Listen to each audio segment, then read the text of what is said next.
Bonjour à toutes et à tous et bienvenue sur ce tuto consacré à Affinity. Alors, avant de commencer le tuto, je tiens à envoyer un petit message à toutes les personnes qui n'ont pas su encore acquérir ce magnifique programme qui est Affinity Photo. Voilà pourquoi ici, je vais vous montrer quand même quelque chose qui peut être très important pour ces personnes. Donc je vais faire, enfin, si je peux fermer ceci. Et si on va sur le site d'Affinity, vous voyez que ici, ce sont les soldes de printemps et nous proposons tout à moins 50%. C'est vraiment très intéressant. Vous voyez Affinity Designer, qui est l'offre actuelle à 26,99. C'est vrai que je ne sais pas jusqu'à temps ça dure. Moi, j'ai pas tout lu en fait. Enfin bref, au lieu de 54,99. Affinity Photo, idem. Affinity Publisher, idem. Donc un exemple, vous voulez faire l'acquisition, ne cliquez pas sur le premier si vous voulez obtenir Affinity Photo. Parce que si vous faites acheter ici, vous achetez Affinity Designer. Maintenant, il est possible que vous le désirez. Ok. Ceux qui veulent uniquement Affinity Photo, n'oubliez pas de descendre sur Affinity Photo et cliquez sur acheter. Un exemple. Là, il vous propose pour Mac, pour Windows ou iPad. Vous pouvez avoir la version d'évaluation gratuite. Et ceux qui vraiment désirent l'acheter, ils peuvent cliquer par exemple ici dessus. Et ils vont s'apercevoir ici qu'ils reçoivent encore des add-ons, c'est-à-dire plusieurs brosses différentes. Vous voyez qu'ici il y a une vingtaine de brosses de brouillard, fog, une soixantaine de brosses snow, de neige, rainbow, c'est-à-dire arc-en-ciel, rain et de la pluie. Donc là, vous faites l'acquisition. Enfin, je vous laisse suivre bien sûr toute la procédure. Alors, ce qu'il y a aussi, si on regarde plus loin, vous avez encore tout, différents add-ons qui est ici, qui est aussi tout à 50%. J'avais fait l'acquisition, je pense, de 2 ou 3 packs, ouais, qui n'étaient pas trop cher. Vous voyez que vous avez 9 € au lieu de 19. Ouais, ça vaut la peine. Hein. 9 au lieu de 18. Voilà, je laisse vous regarder tout ça à votre aise. Voilà pour ceux qui veulent obtenir Affinity Photo. N'hésitez pas, il est à moins 50%. Ça vaut vraiment la peine parce que c'est vraiment un programme extraordinaire. Alors, revenons à notre tuto. De quoi allons-nous parler aujourd'hui? Et ici, c'est par... J'ai eu beaucoup de questions sur un ancien tuto qui était sur la retouche de la skin qui se faisait avec la fonction RVB et suivi de la fonction info. Alors, vous allez me dire, Pierre, mais de quoi tu parles? Ben, je vais vous montrer. Donc, allons d'abord ouvrir une image. Je vais prendre ma piscine. J'aurais aimé, mais ce n'est pas le cas. Là, un fond marin. OK. Un exemple, vous voulez changer le fond marin. J'avais montré ça dans le tuto que j'avais justement employé pour changer la skin. Ça va revenir exactement la même chose, mais on va approfondir un peu plus la chose pour ceux qui n'ont pas compris, parce que ça ne fonctionnait pas nécessairement chez eux. Un exemple, je vais ouvrir un calque. Non, pas un masque de calque, Pierre. Oh là là. Je suis sur GIMP. Voilà, j'ouvre un calque, je vais peindre par exemple en rouge.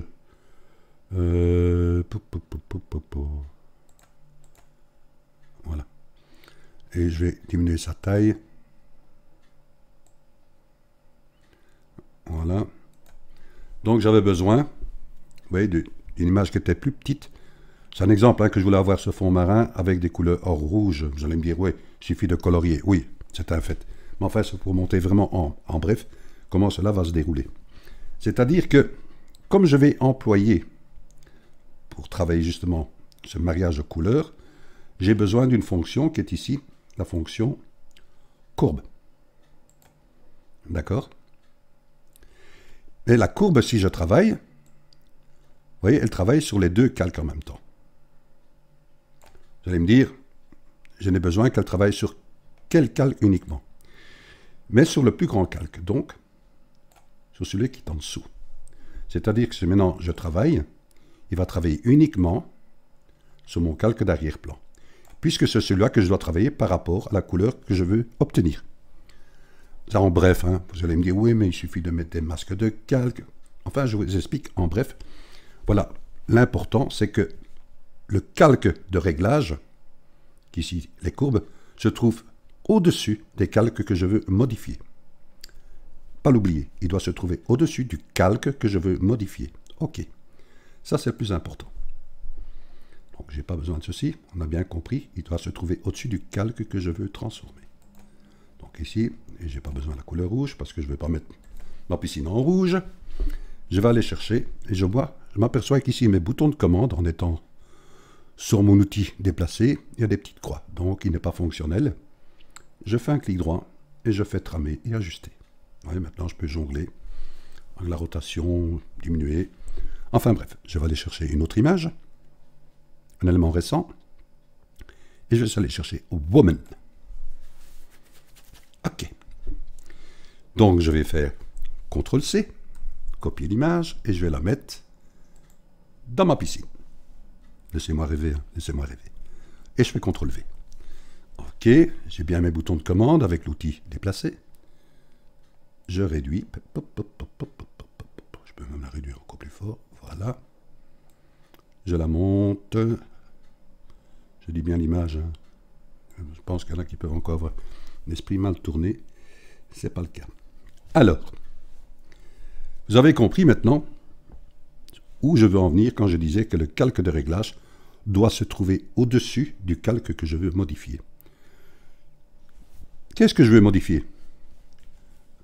Le fond de l'océan ou mon personnage pour qu'il se marie avec le fond d'océan?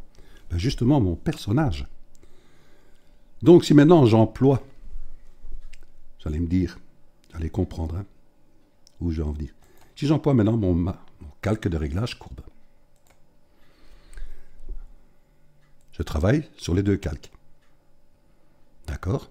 Je vais réinitialiser. Vous me dites, oui, mais alors Pierre, c'est pas trop compliqué. Tu le mets comme masque de calque dans ton personnage. Ce que je vais faire, par exemple, je le prends. S'il veut bien rentrer.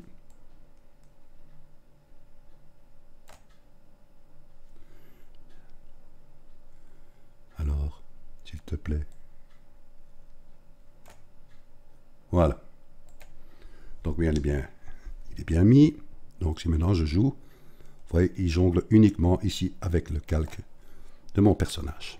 Réinitialiser. OK. Je peux fermer ceci. Mais, vous me dites oui, mais quelle couleur je vais prendre, justement, pour avoir mon personnage avec le ton, les teintes de mon océan. Donc, pour cela, je vais aller chercher ici mon calque de mon océan. Je vais le dupliquer, CTRL-J. D'accord? De ça, je vais aller dans les filtres, dans le flou, et je vais faire une moyenne. Vous voyez, j'ai fait une moyenne de toute la couleur de mon arrière-plan. Donc, que je peux réduire. Voilà. On a déjà ceci. Et maintenant, je dois colorier aussi mon personnage. Donc, mon personnage, il a quelle couleur? Et je vais aller chercher. Donc, je vais prendre ici mon personnage. Là que vous allez comprendre les difficultés quand je dis que le calque de réglage doit se trouver au-dessus du motif que je veux justement transformer. Ok, vous allez dire, mais il est au-dessus. Non, non, mais il doit vraiment être...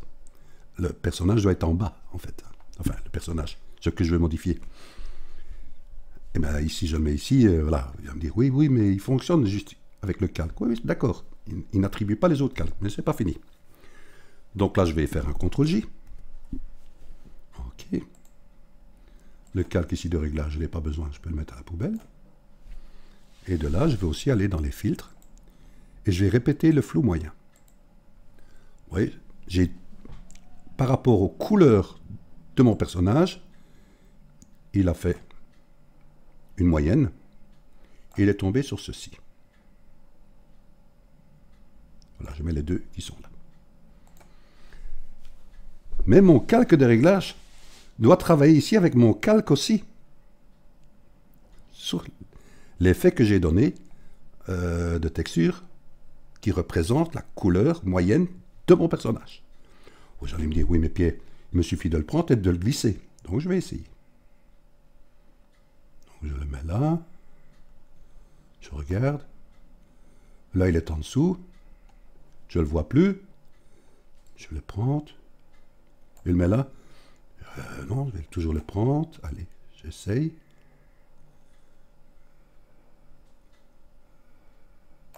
Là, je ne vois plus rien. Vous voyez, vous partez dans des galères, vous dites, oh là là là là là.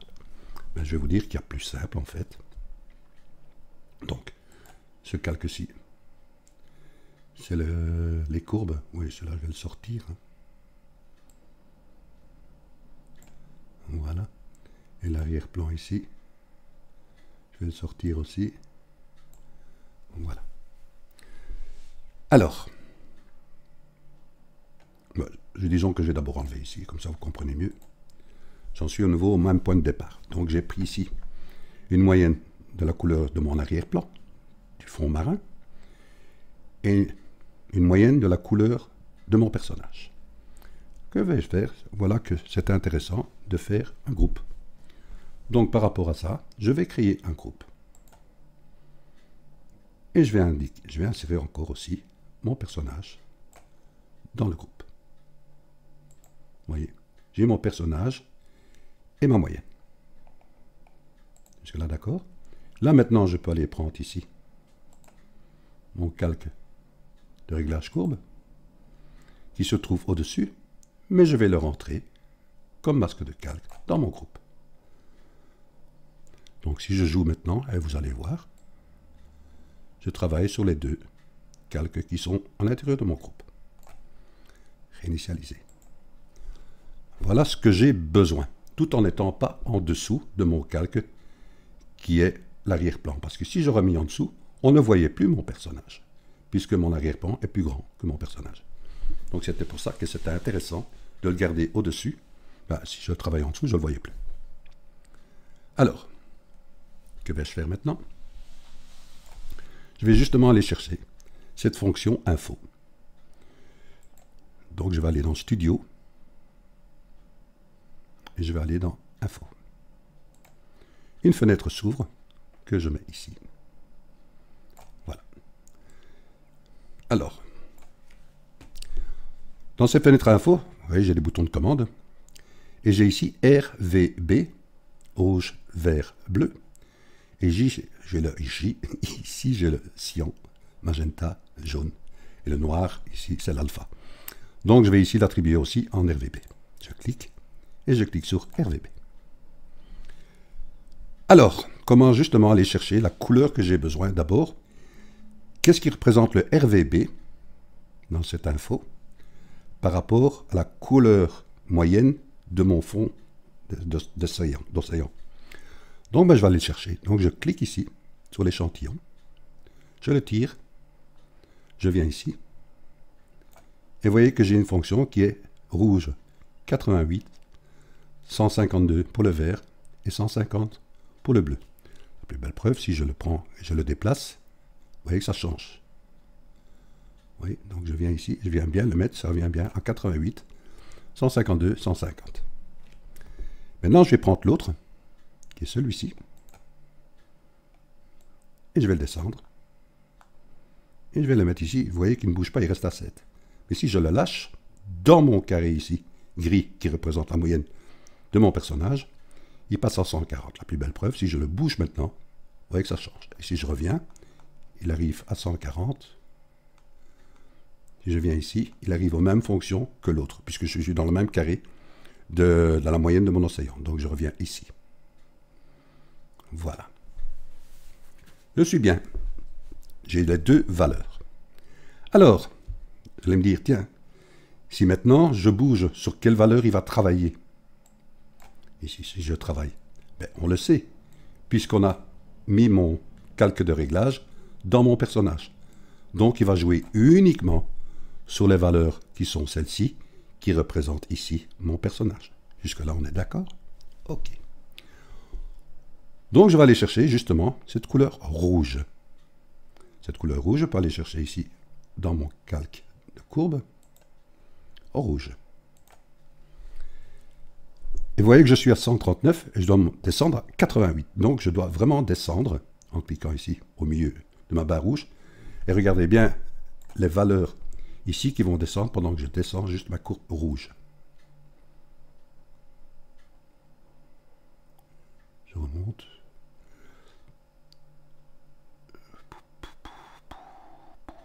« 87, 80... » J'essaye. Voilà, 88. Ok. Donc, le rouge est bon, était égal. Il est égal. Donc, j'ai essayé de déplacer, comme ça, vous voyez quand même le personnage qui va changer. Je vais aller chercher maintenant les couleurs vertes. Vert. Ok. On s'aperçoit que j'ai 145 et je dois arriver à 152. Soit vous pouvez jouer en jouant ici avec la barre, soit vous pouvez prendre le sélecteur de couleurs, vous cliquez dessus, vous allez dans la fonction qui représente la couleur moyenne de votre personnage, vous faites un clic, vous restez appuyé, et vous voyez que vous devez monter la valeur. 145 doit passer à 152. Donc 148, 149, 150, 151, 152. Oui, ça vraiment si vous voulez jouer petit à petit, parce qu'ici avec la barre, c'est pas toujours facile. Ok. Rouge est bon, vert est bon, je vais dans les bleus. Voilà, je prends ici. Et je prends le bleu. Je regarde, 150, je suis à 147, je reclique sur le sélecteur de vitesse, oh là, Pierre, sélecteur de couleur, et je refais de nouveau un clic, et je vois que je dois augmenter de 3 unités. 148, 149, 150, voilà. Je suis satisfait, je peux fermer ici mes courbes. Ok. Vous voyez que j'ai 2 points d'accroche ici, qui représentent ma sélection. Mais je vais ici cliquer pour supprimer celle de gauche et celle de droite. Donc je n'ai plus besoin ici de ma fenêtre info, puisqu'elle représente vraiment les valeurs, aussi bien gauche que droite. C'est-à-dire, vous voyez qu'ici, j'ai la même couleur. Mais on s'aperçoit aussi que, si je regarde mon personnage, parce qu'on n'a pas tellement fait mon personnage, mais regardez sa couleur initiale, et vous voyez que maintenant, quelle couleur il a attribué. D'accord? Si je suis sur ce calque-ci, je peux le dupliquer. Vous voyez, ça accentue encore mon personnage. Oh, c'est pas mal, hein? Donc celle-ci maintenant, ce calque gris, je n'ai plus besoin. Je veux bien partir. Voilà. Et mon calque vert, je n'ai plus besoin. Donc j'ai toujours ici mon calque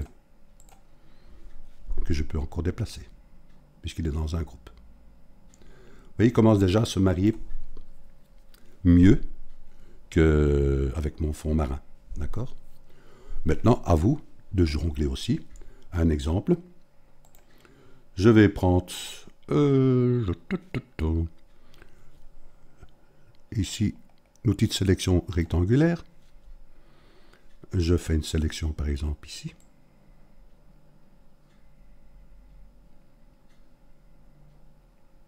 Non, je vais prendre une petite. Voilà, ici. Et je vais ajouter une sélection, par exemple, ici. Voilà. Je vais aller dans les filtres. Je vais aller dans les flous. Je vais aller dans les flous directionnels. C'est un exemple. Hein. Vous pouvez, maintenant, à vous de jongler aussi avec la rotation. Ouais, moi, j'ai dit c'est pas mal comme ça. Je fais appliquer. Je fais sélection, désélectionner. Vous pouvez aussi prendre, c'est tous des exemples hein, que je vous donne. Par exemple, prendre l'outil sélection à main levée. Je sélectionne ici le deuxième, qui est polygonal. Et je vais chercher les sélections. Hein. Je regarde. Si je vais vous donner par exemple des exemples d'effets dans...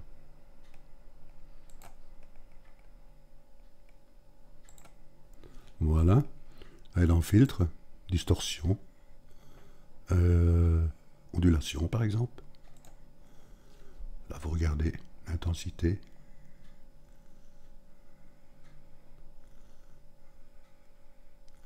Ouais, par exemple dans l'eau, hein. C'est tous des exemples que je vous donne. Hein. Faites appliquer.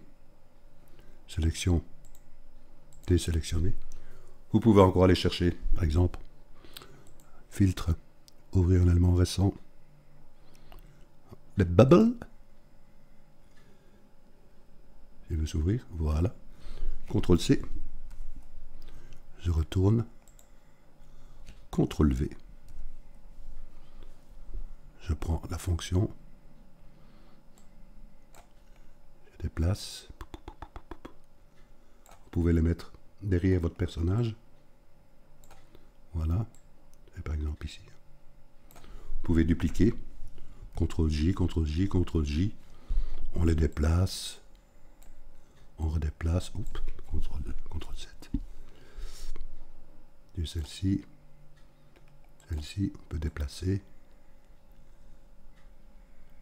On peut diminuer. Oh, c'est tous des exemples que je vous donne. Celle-ci, on peut déplacer. Vraiment la réduire.